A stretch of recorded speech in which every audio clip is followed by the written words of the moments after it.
What the f?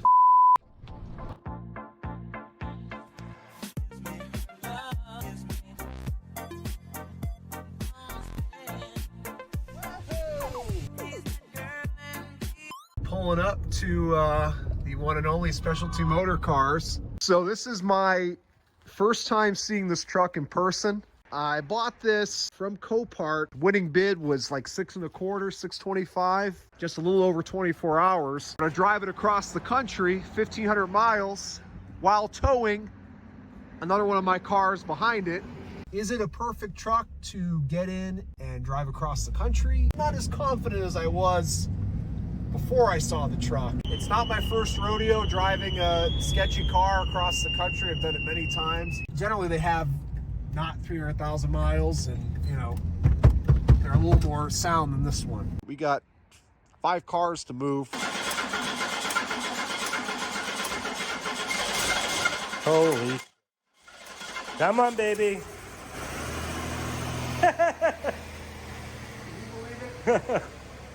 Time to do some sketchy. Doo-da, doo-da. So Anthony and I just went and picked up his limo from my barn. Thought I'd get a little action shot here.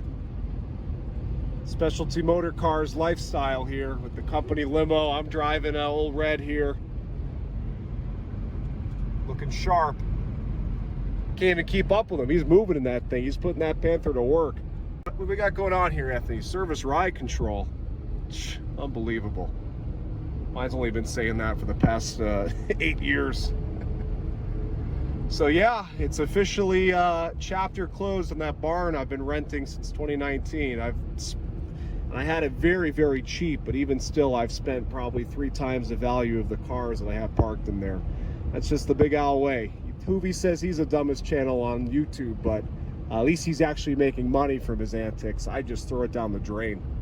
All right, so it's the next day, and as I suspected, I think I mentioned it when I first got this truck, when I first picked it up from Anthony here, that I felt like it needed a wheel bearing on the driver's front. I could just hear it groaning, but as I went faster, it was hard to tell because of all the wind noise coming in from the top of the door. But yesterday I jacked the truck up and I had a good amount of 12-6 play. So and I was able to then replicate the wheel bearing noise by spinning the wheel, obviously, when I had the truck jacked up. So changing the wheel bearing out today. Here's a new one.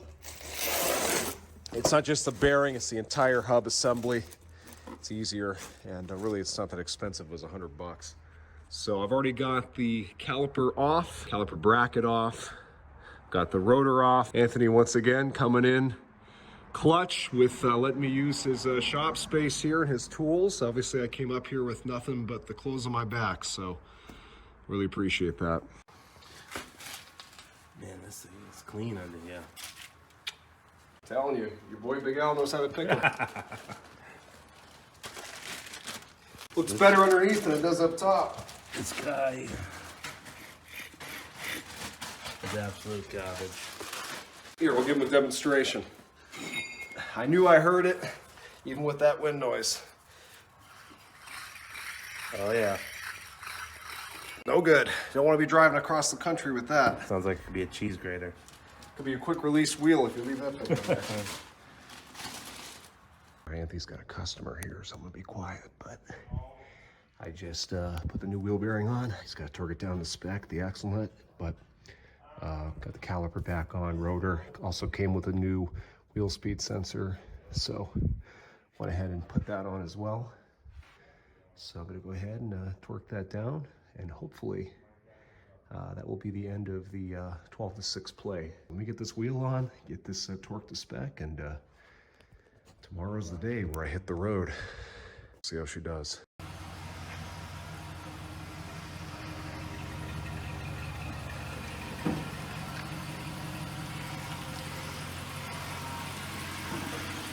Next stop, Miami, baby. Lord willing. Lord willing.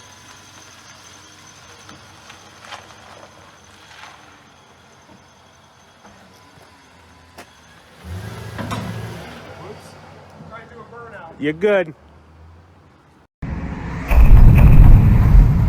Okay, let's see if my little window fix worked. It sure did. I put some stick-on weather stripping. It's meant for a house door, like a 36 by 80 door.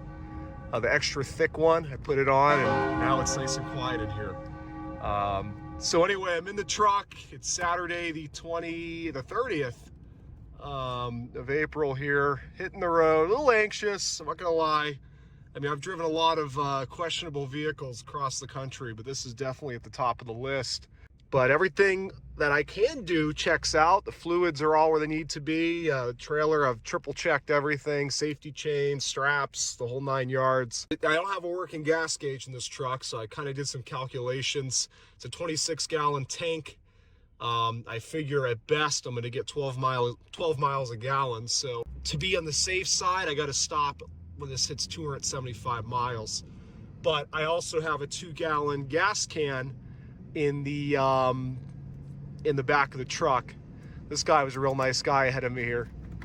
No, that doesn't work. I just figured that out now. I was chatting up at the gas station, telling him I was heading to Florida. I've got everything, not everything I need, but I've got plenty of fluids. And if I have a problem, I get the car in the back, I get the Buick, I can just jump in it, go to an auto parts store and get what I need. So, but I'm hoping I don't need to do any of that. So, anyways, here we go. About to jump on the highway up here, and I'll check in at each, well, I'm not going to check in at the Massachusetts border because I'm about to hit it right up here. I'm in Seabrook, New Hampshire, and the Massachusetts border is probably several hundred feet that way. So I guess when I hit Connecticut, I'll jump on the camera quick, and as I approach each state or pit stops, whatever.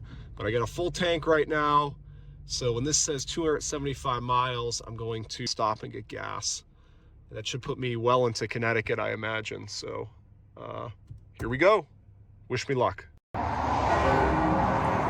Okay, well, I didn't make it very far, like an hour in. And the worst feeling in the world is when somebody pulls up next to you honking and frantically pointing at a blowout. And I'm surprised because this tire is actually like a 2017. No dry rot. I don't know what happened, but now I gotta hope to God this thing's got a jack in it and the lug ram. And of course it did some damage here to the paint. The other side, it was like that. When I bought this car, it had a blowout just like this. So I guess now both sides match, and now it looks equally crappy on each side. So yeah, that sucks. And of course I'm on 495 at a very busy part, so this is going to be a dangerous tire change, but this is the nature of these things. I knew something didn't feel right for the past like quarter of a mile.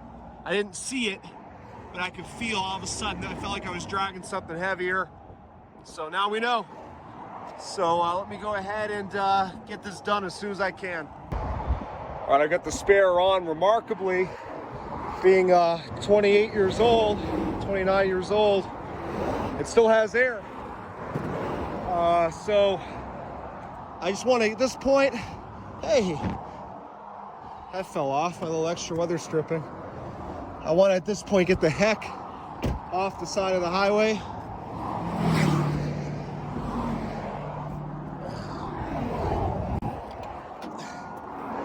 And to a next rest stop, and from there I'm going to start calling tire places to see if they have that tire, because I'm not going to drive to Miami on a spare, obviously, especially a 30-year-old spare. So I want to get a tire. Hopefully I can get a white wall so that it matches the others and I don't have to change it twice. And that sounds crazy, but I don't want to have one black wall and the rest white. I want to get off this. Look at how rough this road is. I don't know. Oh God, come on, Mama. Come on. Oosh. Trying to go easy on her, you know. I don't trust that spare tire for very long. I might even get off at this exit and deal with that there instead of trying to make it to the next rest stop. Who knows how many how many miles away that is. I mean, I've had it happen more than once where I put the spare on and that blows up within a mile. So I'm gonna get off right here. So all right, at least I can't complain, right? I didn't get killed. You know how many accidents there are every year where someone's on the side of the road like I just was, and bam, the car hits you and you're done. So I guess let me pull into here and find a tire place. So I'm back on the road again. It's been a little while. I think it was about 1 o'clock that I had that tire blow out. It's now 4:11. So to make a long story short, you guys saw I put the spare on, took that exit, pulled into a gas station, and from there I started calling every tire shop within like an hour radius. Mind you, it's a Saturday, so most of them close early, but the ones I did reach did not have that size in stock. I called every pull-apart in the area. Half of them didn't answer, the other half didn't have it. I checked Craigslist, checked Facebook Marketplace, messaged 2 people, and then they didn't respond to me when I asked if I could pick it up right away. I decided, instead of turning around, because really all I can really do is order a tire and wait till Monday, which I don't have time for. I put the spare tire on the front wheel, it's on the Dolly. On the front of the car, I had a 2010 date code and a 2013 date code tire. They both have good tread, no dry rot, at least can be seen. I took the 2013, put that on the back, and put the spare on the front. Again, I spent a lot of time trying to find someone with the tire I needed, and then it took me a while to do that swap-a-roo, because in order to take the spare and put it on the front with one little trunk jack, I had to put the junk, the blown out rim back on the back, and you get the idea. So, took some time. If I drive, it's gonna take me 9 hours to get to the hotel that I wanna be at, and that's obviously if I drove straight without stopping. It's not gonna happen. I have to stop for gas, bathroom, whatever else. I'll probably end up getting there at like 2-ish, 2:30 in the morning. Not ideal. I may stop somewhere a couple hours earlier, try to get to bed around midnight. It is what it is, and either put a really long day in tomorrow or just make this a 3-day trip. But of course, rolling the dice with that tire on the back, that 13 tire, that it will hold up. Again, it looks great, but I don't remember seeing anything wrong with the tire that was on the back, at least that was obvious. If it was obviously dry rotted or whatever. All I can say is I hope that was like a 2008 tire or something, and that's why it blew out. It's unfortunate tomorrow's a Sunday. That really limits my options with tire shops if I have an issue. That was the last thing I expected to have a problem with, if I'm honest. I thought maybe I'd have an issue with the truck first. Lo and behold, I had a tire blow. So, is what it is. Keep on trucking. Lord willing, I get there without issue. Okay, so I'm still in Connecticut. I'm on the Merritt Parkway. I don't think I'm supposed to be honest with you, but it said no commercial vehicles. I'm not a commercial vehicle, but I am a doubled up vehicle. Anyway, I haven't driven this road now since 2019, so I forgot just how many monstrous hills there are. And the truck does them fine, but I'm trying to go easy on her. My first gas stop will be in about 35 miles. I'm stopping a little bit earlier than I planned. I was gonna stop at 275 miles, but being that I had some idle time when I had the tire issues, I don't know how much more fuel I consume. Plus, I've had a lot of inclines. Obviously, I'm probably getting 6 miles a gallon going up those, so I'll stop at 250. The gas gauge may be accurate right now. I'm not entirely sure. It's gone. It's gradually decreased from full to that point, so you would think it's correct, but then sometimes it'll just shoot to empty and say low fuel, and it'll shoot back to full. It's probably accurate right now. It's probably a temperamental thing. It's not always happening, but I'm not gonna take any chances. You can see going up another incline. And this is definitely not like towing with my Escalade with the LQ9. You feel the difference big time. Hopefully I'm in Virginia tonight, at least. New York City, off in the distance there. I'm in New York. I didn't get the sign, but when I last tuned in, I was pretty close to New York anyway. 704, you can see the sign up there, New York City. We'll see which way the GPS takes me, but I need to get back to looking at it before I make a mistake. So I hit some traffic. In terms of the gas, I'm at 252 miles where I wanted to gas up, but I do have a good amount of faith in that gas gauge. You can see there showing just above a quarter tank, and based on when I filled up and what I calculated for approximate gas mileage, I feel like that gauge is accurate, at least in the moment. I mean, I should be right about there. You can see here, merging onto the GW, trying to get some beauty shots, and oh, there's downtown. There's Manhattan. There you go. That's what I was going to try to get, but I've gotten it now. I got to pay attention here. You can see, you know, merging here is tight. But I need to get gas soon just to have that peace of mind. I don't know how well you can see it. There is downtown New York, Manhattan. Cool, but this is more what I like. Nature. Okay, so just a little update. Got sidetracked again, had another crisis situation, hopefully averted. I don't want to call it a crisis situation, but I stopped when I first hit New Jersey, when I first got on the New Jersey Turnpike for gas. While filling up, I did a check over on everything, and I noticed that the tires, come on, Cooch. Let me get the dog, hold on. Come on, buddy. Well, now someone's pulling up to the air pump, so I guess I'll explain and I'll show in a minute. So, I noticed that the tires on the Dolly were cupping or choppy, whatever you want to call it, on the sides. And I was like, what the heck? Now, mind you, I didn't ever check the pressure of those tires after they've been sitting in my barn for over 3 years. So I'm the idiot to blame here.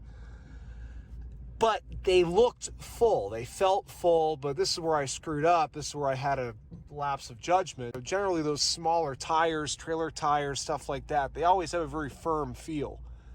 They don't really bow out like a car tire does. They looked full, but I should have checked them. I didn't have a tire pressure gauge. Now, of course, Anthony had one, and I should have asked him to use it and checked it. But I bought a tire pressure, so what I did, when I saw the choppiness in the tires, speaking of Anthony, he goes, Al, you film your dashboard too much. So let me flip the camera around, even though you can't really see me. I'm just moving my truck to an area where I can pull off and get some food here at Wawa. Having seen the choppy tires, I said, well, geez, I better get a spare set of tires. God forbid these don't last the trip. Especially, you know, now it's nighttime. I don't want to have a tire issue and I'm screwed. I was lucky there was a Tractor Supply Co. right off the Jersey Turnpike, about 40 minutes from my initial discovery of the tire issue. So I made it there just on time, like 10 minutes before close. I didn't realize, I never buy anything new. Trailer tires on the rim are $200 each.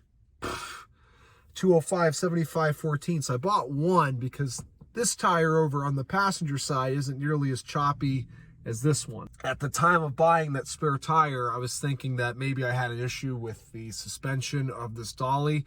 It's a weird, here, let me show you. So you can see the kind of cupping that's happened, choppiness to the tire, to each one. I mean, fortunately, there's still plenty of meat on here. So now I've got them filled up to the proper pressure, which is 60. They were at 20, so obviously that's pretty low when the pressure should be 60. So I'm hoping that they'll hold up for the rest of the trip. But I was thinking maybe there was an issue with the suspension of the Dolly. I checked everything. Everything's good. Those ball joints, there's no issues. This Dolly tracks straight. There's no clunking or anything like that. The wheel bearings were replaced on this right before I bought it, and I checked them before I left when the Dolly was empty. There's no play in them whatsoever. They're not making any grinding noise or anything like that. So I think it was just that they were underinflated. I did buy that spare there just in case. So now I have a lot more confidence and more comfortable knowing that if I do have an issue with one of these tires, at least I've got a backup plan. And if I end up not using that, I'll just return it. All right, Anthony's favorite point of view here, the dashboard filming. Tell you what a difference that 60 PSI in those trailer tires made. I mean, granted, you can feel now a little bit of the choppiness of the tires from the damage they took from being low on air, but it's still 10 times better. I don't ever want to say for certain, but I'm pretty sure that was what was going on with those tires, and everything's just smoother now with those tires being aired up. It's 10:47. I definitely took a little bit longer of a pit stop than I planned between the tractor depot and Wawa stop there, but it gave the truck some time to kind of chill out. I didn't get as far as I wanted, but I'm still moving, and that's what matters most. Tomorrow's gonna be a longer day for sure if I want to get this done in 2 days. I'll probably have to drive at least 15 hours with minimal stops. So I'm in Delaware now, and I guess my truck doesn't like Delaware because as soon as I crossed over it through a service engine soon light, I didn't even realize it worked. I scanned the codes on this thing with Anthony. They were all kind of phony baloney codes, nothing of concern. So I guess it decided to start working again. I don't have a code reader with me, unfortunately. I didn't bother buying one or bringing one. It seems to be running okay. It's 11:30, so I'll go for another hour and a half, maybe 2 hours at the most, but we'll see where I end up. Good morning. So it's the next day. It's Sunday the 1st or 2nd, I don't know. I got a later start than would have liked today. Started a little after 10. Unfortunately, last night I didn't get a very good night's sleep. The hotel was awful.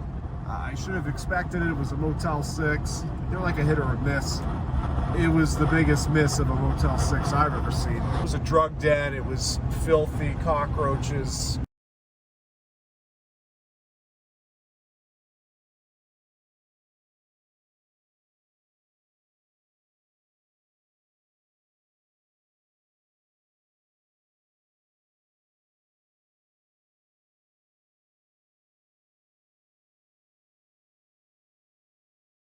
Blood stains, the whole 9 yards, but at that point it was 2:30 in the morning and I just wanted to try to get to sleep, and well, I didn't get to sleep until like 3:30 after I killed all the roaches in the room, at least the ones that I could see, and then housekeeping was banging on my door at like 7 in the morning, so I tried to fall back asleep to no avail. The mattress was as hard as probably the tarmac out here, and the pillows had absolutely no fluff to them.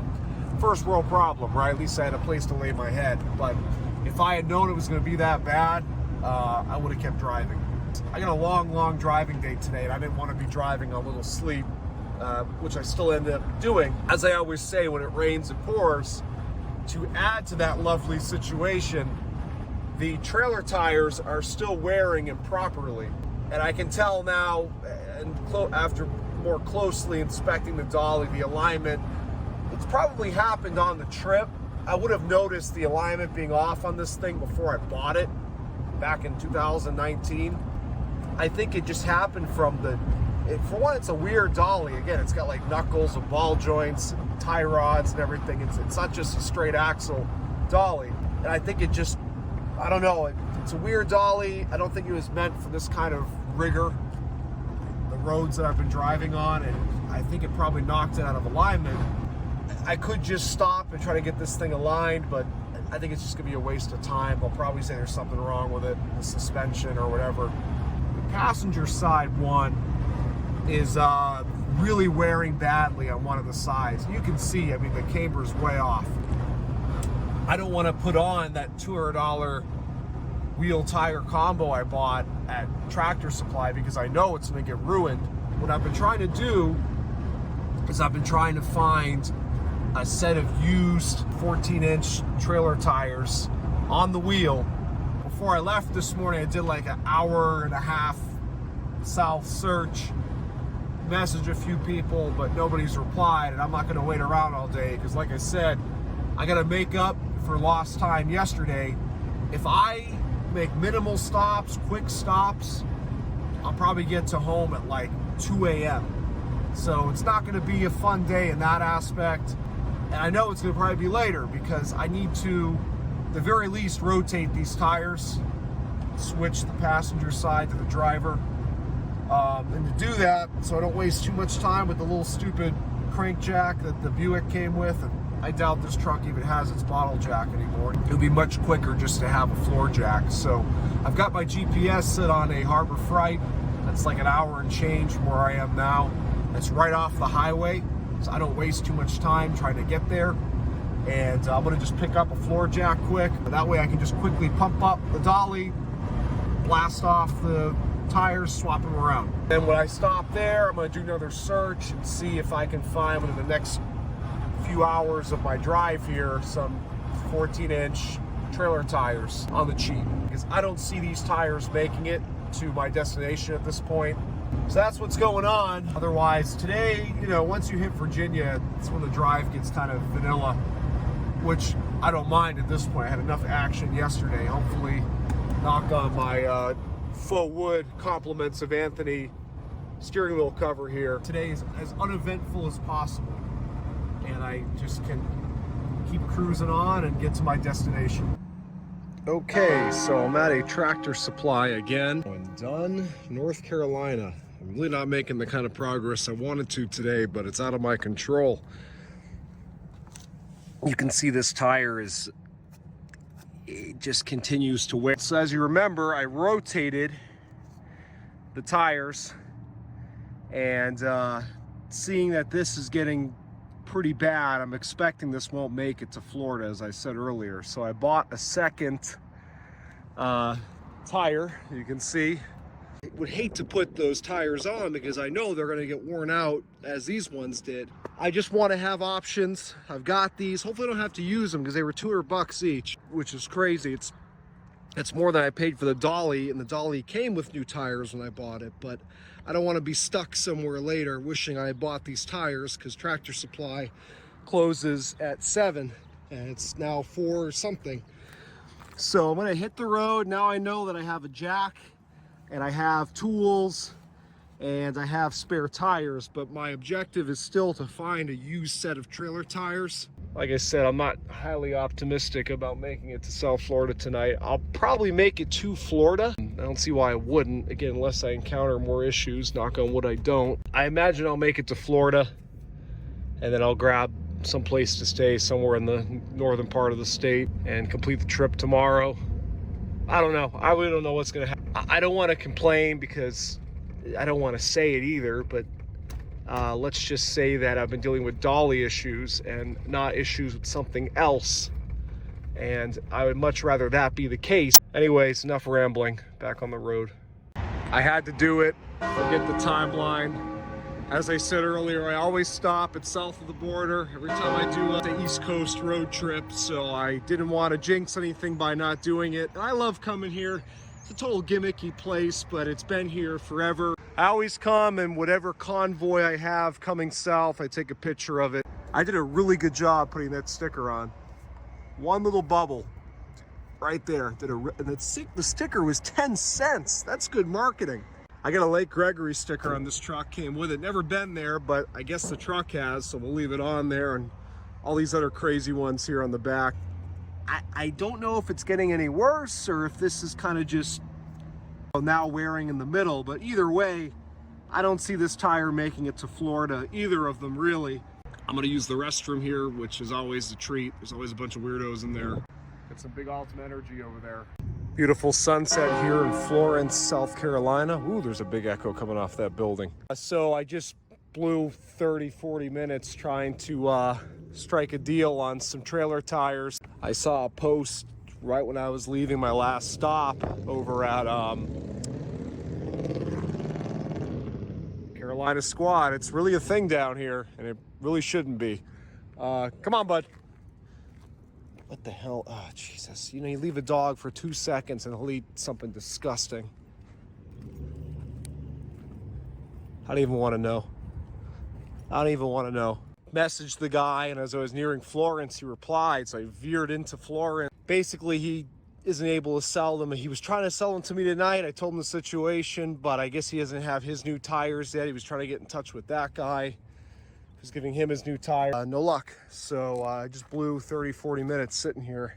I just keep eating into my arrival time here. The chances of me getting to Florida at this point before midnight are getting slimmer and slimmer. We'll see if I feel up to driving until 6 in the morning at this point. But this is the nature of these things. If I didn't take the chance to pull off here and to try and get those tires, I would have probably felt even worse than the time that I wasted Hopping back at I-95 here. I guess I got to see the sunset at least. Not that I wouldn't have seen it from the road, but my dog got to eat a mystery treat, whatever the heck that was. It's been a little while since I've given an update. I have made a few more stops. I don't know how many I filmed. The last one being I picked up another trailer tire, one that's brand new, never used, but it was $50 as opposed to, as you've heard me talk about 100 times, the ones I paid all that money for. As you can see here, I'm entering Georgia. Again, definitely a slow trip, slow pace, a lot of stops. If I drive non-stop, which I'm gonna have to stop at least to put one more tank of gas in. If I didn't stop, I'd be getting home at 6:30 in the morning. So if I drive through the night, I'll probably be getting home at like 8. I'll probably end up getting stuck in commuter traffic by that time. I just pounded down a Red Bull and a bunch of Oreos to kind of give me a little boost. I don't know, I really don't know what to think at this point, because I already thought several times that these tires were going to be finished by now, and they're not. Onward we go into Georgia here. At least Georgia has a pretty big breakdown lane. I'll be very happy if I, Lord willing, get to see the Florida sign, because at that point I already feel like I'm home. Well, there it is. There is the sign I've been waiting to see for a while. For a while. I remember thinking pretty much, I think before I even started this trip, saying, oh, I just can't wait to see that Florida sign. Well, there it was. There's a rest stop up here, and I may stop there just to use the bathroom and check on everything. Welcome home to my Sierra, or new home of Florida. Feels good to be home. You have no idea. Oh man. Well, granted, again, I still have 390 something miles to go and 5 hours and change. But once you hit Florida, this is like the home stretch. Just giving an update. It's 4:20 almost. Yeah, boy. And as you can see, I-95 is pretty much empty. I'm still up. I don't know where. There was a period of time where I had highway hypnosis going on. I wasn't falling asleep, but I guess the time was just passing. All of a sudden, I said, oh geez, I'm starting to feel tired, and got off. I think I got off in Port Orange. Did hopefully my last fill up, and I had a late dinner at Wawa. Again, I don't want to jinx or put the horns on it. I'm very superstitious, but I looked at the Dolly tires, and I'll just say that I'm not gonna say anything, but I'm driving, so draw your own conclusion. So anyway, I got 3 hours and 45 minutes, but I think it'll end up taking longer because by the time I hit Broward County, that'll be around 7 a.m. and that's when there's going to be a lot of rush hour Monday morning traffic heading south to Dade. Knock on my faux wood, this is my last update, and my next one will be in my driveway. I may do a quick clip when the sun comes up, but that'll be it.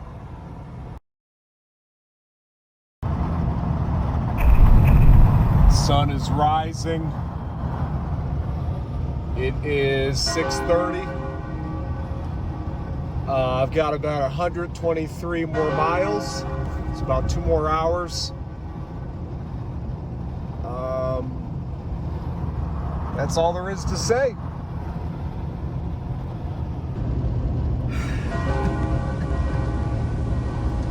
Holy hell, I can't believe it. What an adventure that was. Basically a 3-day journey, well over 24 hours. This is the longest it's ever taken me to do this New England to South Florida trip. And you could probably see why, based on what you just watched. All the extra stops I had to make, driving slower because I was worried about the tires and the truck's transmission. This is it. I just took my exit now. My house is 12 minutes from here. Now I can finally talk about it because I'm very superstitious, and this whole time I've been afraid to say like, wow, the truck is doing great or whatever. This truck did awesome, all things considered. How many miles are on this truck? Let's see where we're at now. 298,103. I mean, I have the only service records I have on this thing is the recent service it had done by the previous owner before it drove from California to Vermont. So you have a 4L60 on its original transmission fluid that's black, you know, totally beyond its lifespan. And it just hauled a 4,200 pound Buick on a 500 to 700 pound Dolly with the bed full of stuff and the Buick full of stuff, 1,500 miles non-stop. Well, of course, I made some stops, but, you know, I didn't do it in a week. This was done in a little over 2 days. I started, really, it wasn't even, because I started Saturday at noon. Yesterday at noon would be one full day. And then today at noon would be 2 full days. So actually, I did it in under 2 days. It was just absolute chaos. But this is what matters. I made it. And this is something I was afraid to talk about, but now I can talk about it. So when I'm on the highway, I put this thing in tow haul, right? Because there's a lot of inclines and declines, and I want this thing to hang on to the gear. It's in a little bit longer to get up those hills without bogging out. Whenever I get off the highway, though, and I shut off tow haul, and normally I wouldn't shut it off, but if I leave it on, it like, even around town, it really slams into gear, and it shouldn't, until I shut the truck off for a few minutes, and when I turn it back on, it's smooth as glass again. See what I mean? I can't stand that. I don't know why it does that. It makes me angry. It's just first and second, and then third and fourth shift fine. And it's only after I've engaged tow haul on the highway. People were asking me, how's the truck doing? I wouldn't say anything. I didn't want to put the horns on it. I didn't want to jinx it. I mean, the Dolly was screwing me from the beginning, as was the Buick. The Buick, it was another one I wouldn't, people were like, oh, is the Buick holding up okay? Have you had any issues with the air tires? I've said nothing. I'm glad I decided to just move that tire from the front to the rear and put the spare on the front. That tire obviously held up perfectly. And I'm really glad I didn't put those $400 tires in the Dolly just to have them be ruined by now with the misalignment and camber issues in that Dolly. I ended up buying that $150 tire from a guy on the way. It was like 10 minutes off the highway. I don't regret that one bit because it was peace of mind knowing that if I did have a blowout, I had a spare to put on there without ruining those brand new tires. So it's a good thing that I took the gamble, rolled the dice on these tires. They held up. I don't know how the heck they made it all the way down here, 1,500 miles with them wearing that badly. I'm dying to see how bad they look when I get out of the car. I gotta do the shift again. Oh, jeez. Go easy, mama, go easy. Ugh. Here we are, home sweet home. I'm still in awe that this entire combination convoy here, with all of its issues, just made it 1,500 miles. This truck just went for it and did it so well. This is why I'm such a diehard GM and GMT 800 guy. And they have a great drivetrain. They're pretty well put together. Of course, they have their flaws. They rust out pretty easily. One of the reasons why I wanted to buy this one, I've already got one that's rotted out. When I got to Anthony's shop and I actually saw the truck and I saw that transmission fluid, I thought I was screwed. I said, there's no way in heck that this transmission's gonna hold up to all that abuse. So just so impressed with this truck. I want to look at the mess I have to clean up in here now. I've been living out of this thing for 2 days now. Food wrappers and cans and all kinds of crap in there. I'm dying. I haven't checked the transmission fluid since I left New Hampshire because I already knew it wasn't good. I mean, look at the coolant even. It's like a disgusting dark mix of Dexcool and green and probably tap water. This truck definitely earned itself a big tune-up. Not that it actually needs much, but I'm gonna do a coolant flush. I know this isn't the proper way to check it. It's supposed to be running, but I just want to see color and smell. I mean, it's dark. I gotta say, it doesn't smell burnt. It actually has almost, it looks like motor oil, but it looks cleaner than before. But it looks like motor oil, and it should look pink and not brown. So changing the transmission fluid is something I forgot to mention on the tune-up list, but I'm definitely gonna do that. And the motor oil, let's see how it looks. You can see the motor oil is still clean. It doesn't even smell. You know, like that dirty oil smell? It smells like gasoline. It doesn't even smell dirty yet. I just can't believe that these tires made it. And I know some of you guys are gonna get upset that I drove this thing with the tires like this, or becoming like this as I drove. There's calculated risk and everything. I was watching the tires like a hawk. I was stopping way more than I should, checking them. I was keeping a safe distance from everybody. One of the reasons why I really drove through the night last night as these tires continue to wear more and more. I said, okay, if I have a blowout, it's 2 o'clock in the morning, there's no one even close to being around me. And well, the calculated risk paid off because neither of them did. But you can see the wear. Wow. I didn't have much more time, I can tell you that. Welcome home, Sierra 2. Can't wait to do a new video where I fix up some of the things on this truck. I'm not trying to make it perfect, you know what I mean? But I want to replace that bottom seat cushion, clean it a little bit better, get all this plasti dip off of it that's peeling. A few other small odds and ends. It's going to look 10 times better just from that. So without further ado, thanks for watching. Sorry for the delay on content. Hopefully this made up for it. And I'll see you guys on the next one.